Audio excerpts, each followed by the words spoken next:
súper Pascua. Qué bueno que están aquí. Bienvenidos y bienvenidas todos físicamente y en línea. También me da mucho gusto y es un honor para mí estar aquí con ustedes este día. A mí me encanta la Pascua y el Domingo de Resurrección, sobre todo. Me encanta este tema porque es cuando celebramos precisamente la resurrección de Jesús. Y como se van a dar cuenta, si es que no lo han escuchado ya, lo van a escuchar seguido cuando estén interactuando con nosotros aquí con vida. Nosotros no creemos en la resurrección de Jesús porque la Biblia nos dice, ¿verdad? No creemos por eso.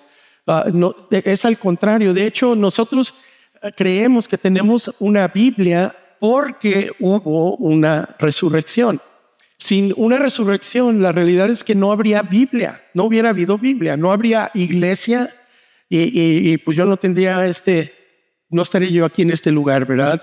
Tampoco. Nosotros creemos porque hubo personas que vieron a Jesús y hablaron con él ya resucitado y escribieron sobre su vida. Los escritos de Mateo, de Marcos, de Lucas, de Juan, de Pedro, de Pablo y de Santiago, el hermano de Jesús, que por cierto Santiago muere martirizado a las afueras de la ciudad de Jerusalén. El historiador Josefus es quien nos da esta historia, un historiador judío, pero muere afuera. Imagínense lo que es no querer negar que tu hermano es tu Salvador, lo que se requiere, el impacto que tuvo que tener Jesús en la vida de Santiago, ¿no? Pero todos ellos, estos autores y escritores, fueron protegidos, fueron recopilados, copiados y distribuidos en algún momento dado, y por eso nosotros tenemos lo que llamamos la Biblia. Y una vez que fue legal todo este tema del cristianismo, porque acuérdense que eran perseguidos, eran martirizados hasta que como 350, 400 años después de Cristo, Constantino le quita lo malo al cristianismo.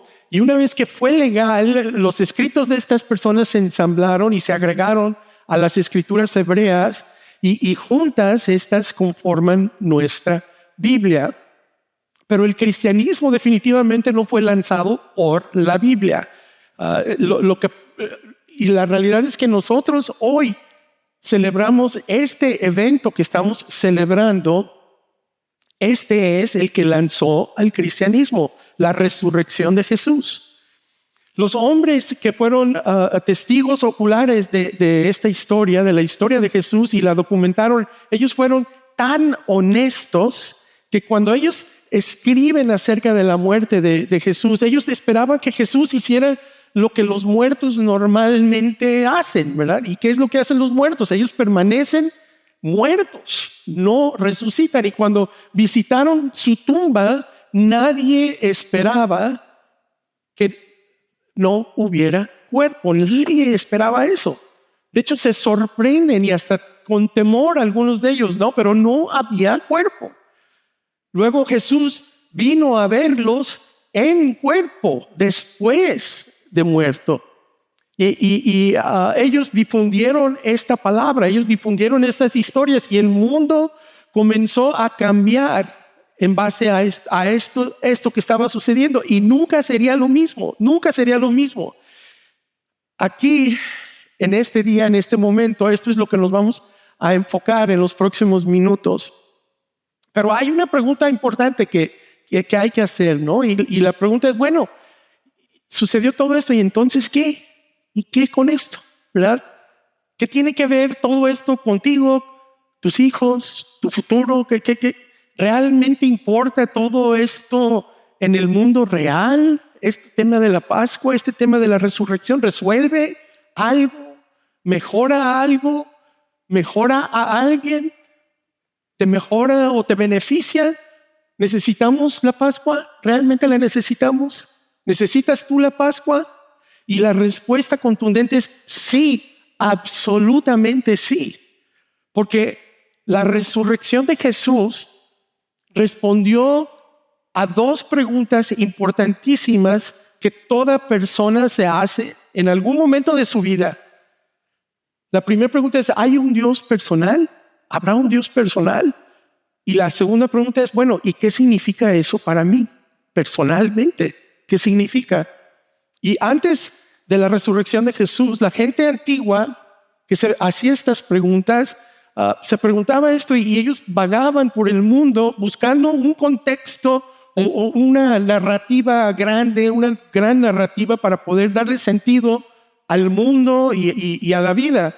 Y ellos buscaban el significado del dolor, el significado del placer, el significado de la vida, el amor, de la pérdida y la muerte y hasta la injusticia, ¿no? Pero como nosotros, igual ellos sospechaban que había más en esta vida que esta vida. ¿Pero qué era? ¿Pero entonces qué? Entonces, antes de Jesús, la gente enterraba a sus seres queridos, pero ellos lloraban sin esperanza. Sí había dioses o un Dios, pues, si es que había, entonces eran caprichosos esos dioses que ellos concebían y eran desinteresados, unos dioses desinteresados. Y antes de Jesús, solo había realmente indicios y sombras de lo que pudieran uno entender o percibir de Dios. El mundo se tenía que quedar adivinando, porque no estaba claro, ¿no? Quizás tú estás aquí sentado o sentada o viéndonos en línea y estás adivinando también. Y probablemente tengas una teoría, pero aún te esperas y preguntas y te esperas a entender más y entender mejor, ¿no? A lo mejor tienes miedo de esperar, aunque es probable que tú ya casi te hayas convencido de que no podemos saber, no podemos realmente saber. Y entonces a lo mejor te encuentras tú diciendo, ¿sabes qué? Todo sucede por una razón, ¿no? En algún momento dado, aunque por un lado dices, no podemos saber, por el otro lado a lo mejor te preguntas o comentas, ¿sabes qué? Todo tiene una razón. Pero si todo tiene una razón, si todo es así, entonces ¿quién está detrás de esa razón? O a lo mejor dices, ¿sabes qué? No, yo no creo en las coincidencias. ¿Pero por qué? ¿Por qué sucede entonces?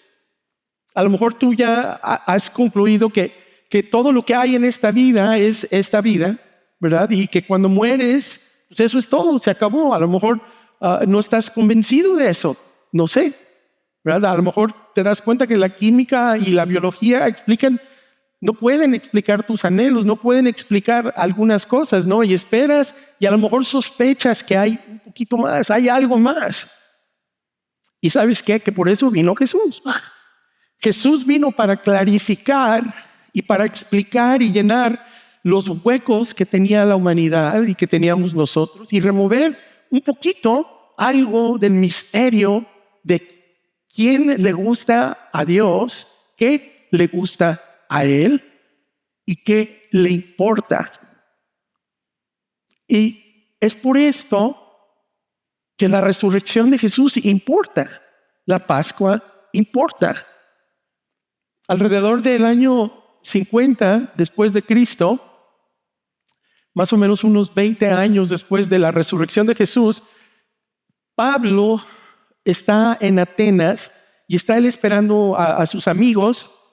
Lo dejaron en una ciudad portuaria y él caminó hasta Atenas y llega a ese lugar.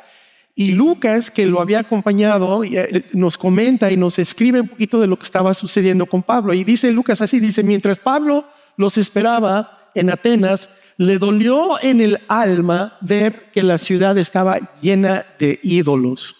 Había cientos de ídolos por todos lados, ¿no? Santuarios y altares por todas partes. Atenas era un lugar de mucha cultura, ¿no?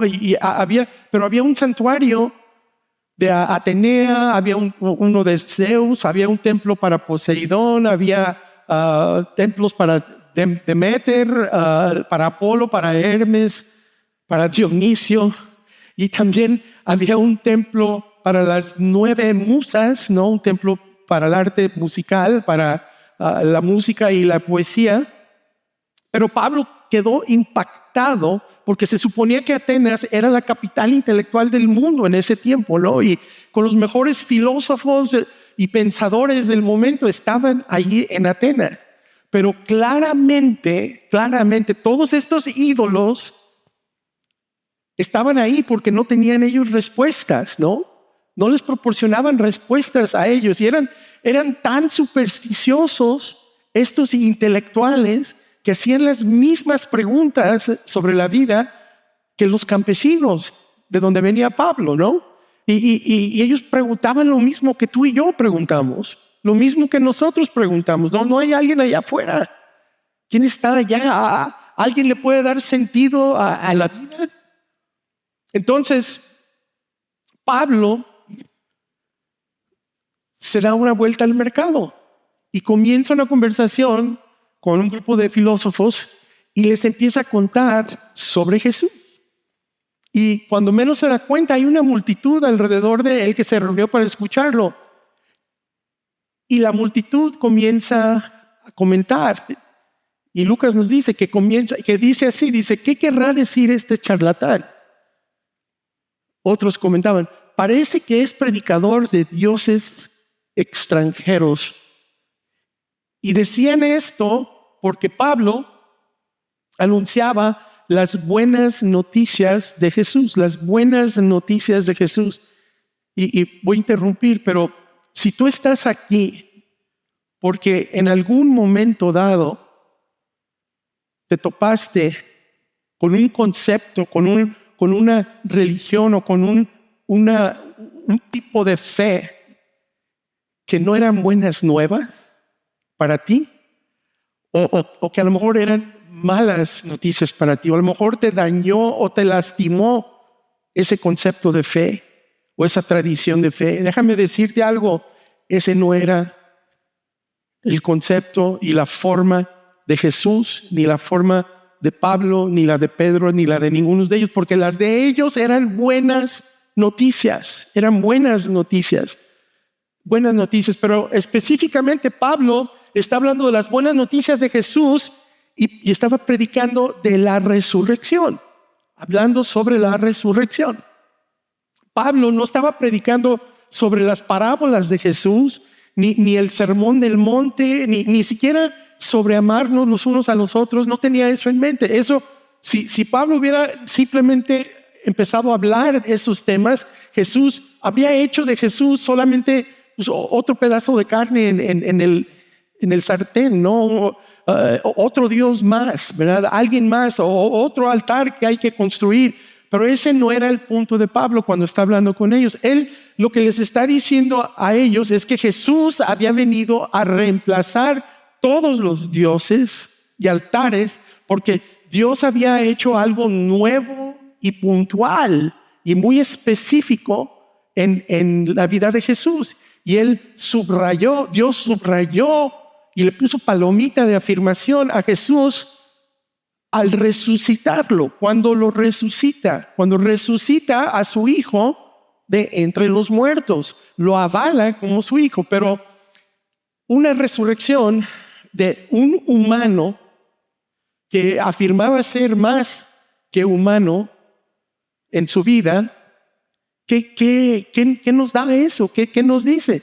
Porque si realmente sucedió eso, si realmente un humano que dijo que no era humano muere y dijo que iba a resucitar al tercer día y realmente resucitó al tercer día, ¿qué hacemos con eso? Porque si eso era cierto, entonces superaba toda la filosofía de todos los filósofos muertos y moribundos de Atenas, ¿no? Entonces, si Dios había hecho algo en su tiempo, en el tiempo de ellos, en esos momentos, ellos están hablando con Pablo y con Lucas, que son gente de la época, de los años de Cristo. O sea, no eran historias de hace 100 años, eran historias de hace 5, 10 años, 15 años. Si Dios había hecho algo en su tiempo y había resucitado a un hombre de entre los muertos, eso cambiaría todo. iba a cambiarlo todo. Entonces llevan a Pablo, se emocionan este grupo de personas y llevan a Pablo al Areópago. Es un lugar en Atenas, precisamente, donde se reunían las mejores mentes y las más brillantes filósofos y se ponían a hablar y a exponer sus filosofías, ¿no? Y se juntaban grupos de personas a escucharlos. Pero se para Pablo en este día y detrás de él estaba el Acrópolis y más templos. Pero le preguntan a él, le dicen, oye, ¿qué significan estas ideas extrañas que nos estás presentando? Y entonces él voltea y les contesta y les dice, ciudadanos atenienses, observo que ustedes son sumamente religiosos en todo lo que hacen. Religiosos, esa traducción debería decir supersticiosos. Es una palabra más parecida a supersticiosos que a religiosos. Pero continúa y les dice, al pasar y fijarme en sus lugares sagrados, encontré incluso un altar con esta inscripción a un Dios desconocido. Esa historia está bien interesante. Hubo una plaga en Atenas que empezó a afectar la población. No entendían, no sabían a quién pedirle, le estaban pidiendo a todos, dijeron, híjole, se nos olvidó un Dios. Entonces dicen, ¿sabes qué? Vamos a hacerle un altar al Dios desconocido, le hacen un altar al Dios desconocido y se va la plaga y ellos dicen, la libramos, ¿no? Pero por eso estaba ese altar allí en ese rato. Entonces Pablo les dice, pues bien, eso que ustedes adoran como algo desconocido, en otras versiones, traducciones, dice eso que ustedes hacen en ignorancia, es lo que yo les estoy anunciando. Hoy voy a llenar ese vacío y voy a proporcionarles la pieza que falta. Y esta pieza que falta no es una nueva idea o novedosa filosofía, sino que es una persona. Y continúa Pablo y les dice, este es el Dios que hizo el mundo y todo lo que hay en él.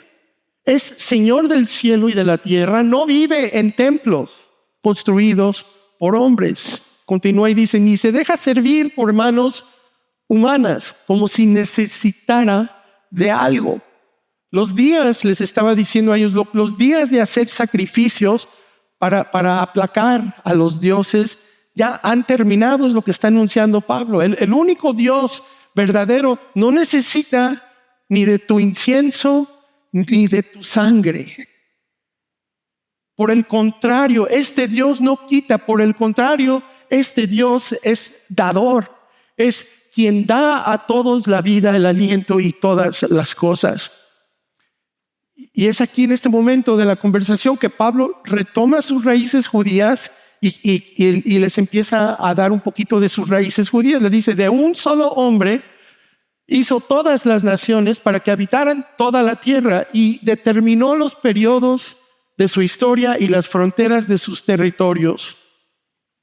Y continúa Pablo diciéndoles, y esto lo hizo Dios para que todos lo busquen. No para buscar una idea unificadora, no para buscar una explicación, no para buscar una respuesta o una filosofía nueva, sino algo más personal. Algo más personal, buscarlo a Él, a Él. Que tú estreches tu mano y lo busques a Él. Y Pablo dice, y aunque sea a tientas, adelante, lo encuentren, aunque sea a tientas, lo encuentren. ¿Por qué? Porque Dios quiere ser encontrado. Y Pablo lo que hace es que él, en ese momento, como que se amarra, se inclina hacia ellos y les dice a ellos, ¿sabes qué? Porque este Dios, en verdad, Él no está lejos de ninguno de nosotros. No está lejos de ti, no está lejos de mí. Entonces, Pablo hace algo muy extraordinario, muy capaz.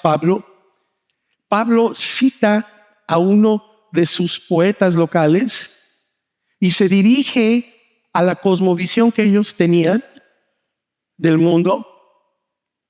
Y dice lo siguiente, dicen, no debemos pensar que la divinidad sea como el oro, la plata o la piedra, escultura hecha como resultado del ingenio y de la destreza del ser humano. En otras palabras, Dios no puede ser contenido en un templo fabricado por manos humanas.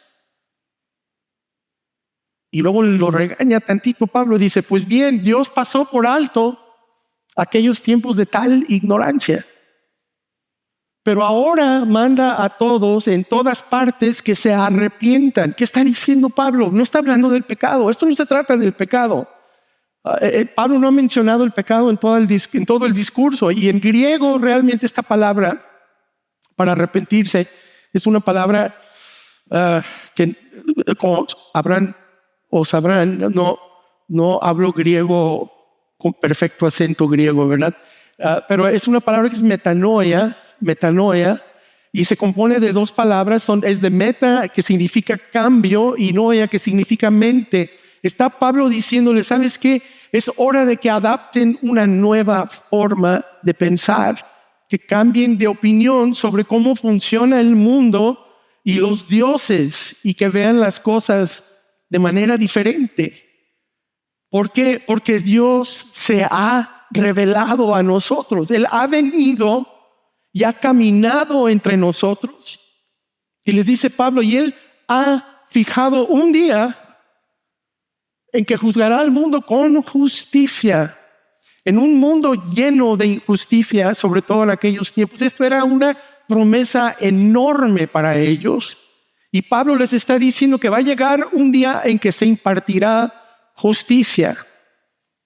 ¿Y cómo sucederá esto? Y Pablo les dice, por medio del hombre que ha designado Dios. Y si esto es verdad, y si esta es la realidad, entonces, ¿qué tal si Dios estuvo esperando justo el momento adecuado para entrar en la historia y cerrar la brecha? Y lo hizo porque quiere ser descubierto y porque quiere ser conocido. ¿Qué tal si hay un Dios hombre que es la explicación y que nos muestra que se preocupa Dios por su creación y que está preocupado por la justicia? Pero ¿cómo puedo estar yo seguro de esto? ¿Cómo puedo estar seguro de que existe eso, de que eso es verdad? Y Pablo, si le preguntáramos, él voltea y dice, ¿sabes qué me alegra que lo pregunten?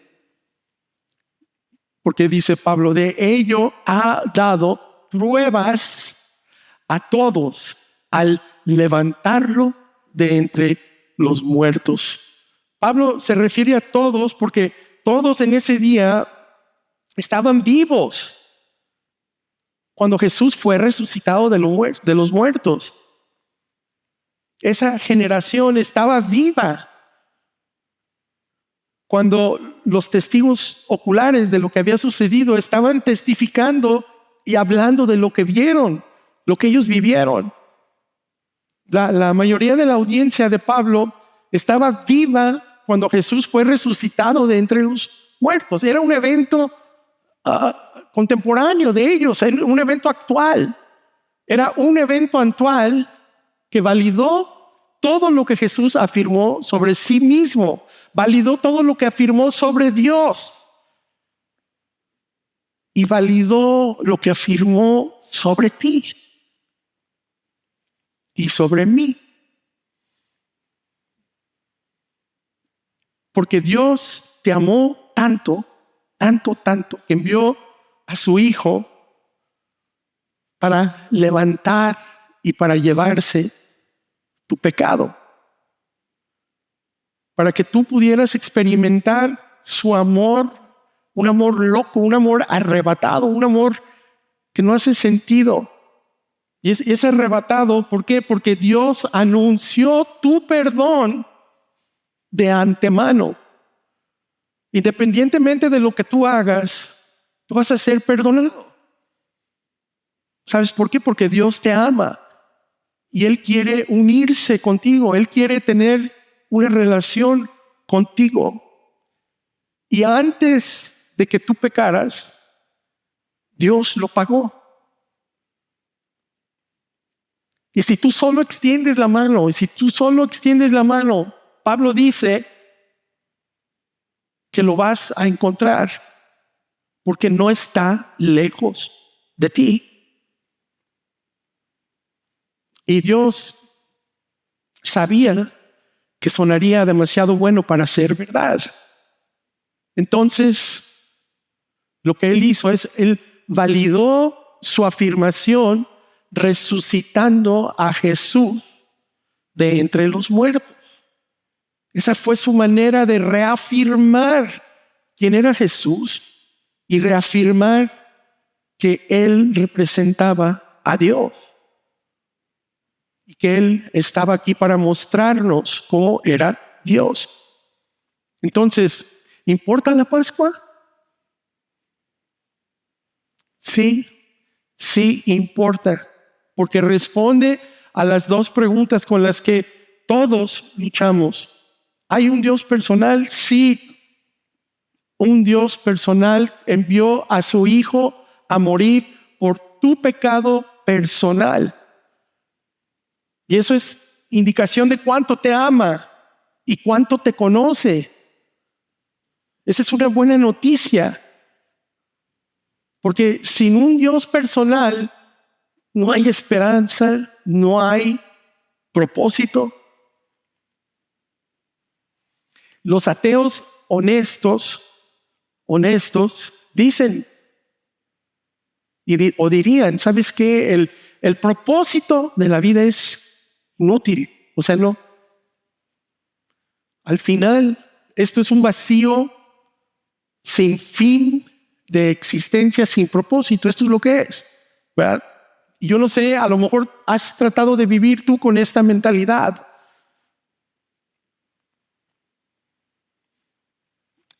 Pero la verdad es que no es cierto, que es casi imposible vivir así o hacerlo así, porque ¿sabes por qué? Hay algo en ti que lo aceptas en un momento, pero luego lo cuestionas. ¿Y por qué? ¿Sabes por qué? Porque en tu corazón hay eternidad. Y hasta que reconozcamos que hay un Dios que nos ama, todo lo que tenemos terminan siendo pues, ídolos estacionales de la vida y altares vacíos, ¿verdad? En un momento idolatramos a esto y en otro momento de nuestra vida idolatramos otra cosa, ¿no? Entonces, ¿importa la Pascua? Sí, claro que sí importa, porque valida las afirmaciones de los seguidores de Jesús del primer siglo. Estas afirmaciones de personas que se sentaron frente de cara a Dios en cuerpo.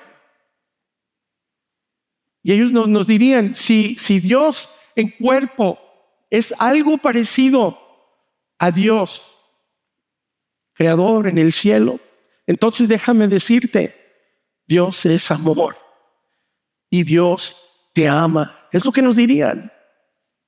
La resurrección de Jesús a nosotros nos proporciona esa seguridad. Dios no solo nos tolera, no es alguien que nos aguanta, no es alguien que está con nosotros porque no tiene otro lugar a donde ir. No somos sus hijos así, trofeo de que mira lo que hice, a quienes Él nos abandona cuando nosotros vagamos. La misericordia de Dios no es un favor y su presencia no es apresurada, no tiene prisa por retirarse. Al contrario, Dios, nuestro Dios, es amor. Y la cruz No fue un vehículo para demostrar que finalmente le importábamos.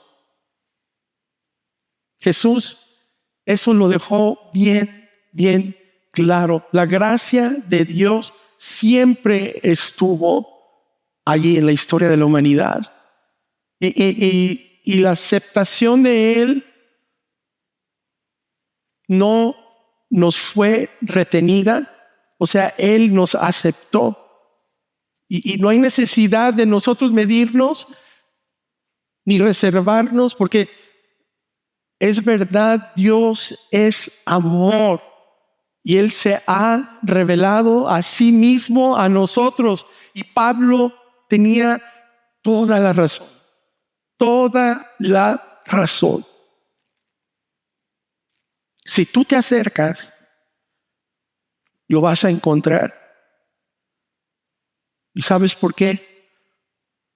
Porque Él no está lejos de ninguno de nosotros. Y no está lejos de ti. Padre, gracias por lo que hiciste y gracias por tu interés en nosotros. Gracias, Padre. Gracias. Hoy te pido, Padre, quiero pedirte que no sé dónde hayan caído estas palabras, pero que toquen el corazón de alguien. Y si estas palabras retan o retaron a alguien, Padre, yo te pido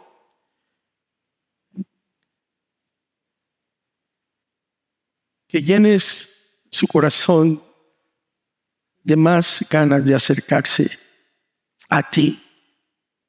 Yo sé que en el momento que levanten su voz o que levanten su vista hacia ti, te van a encontrar.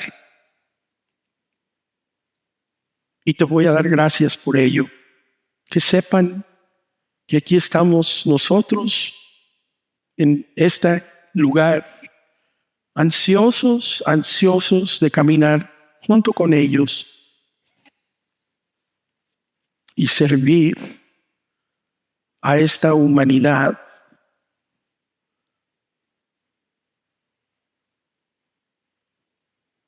Te damos gracias una vez más por tus principios, por tu amor, y permítenos ser una muestra de ese amor.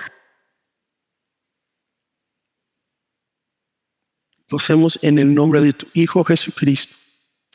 Amén.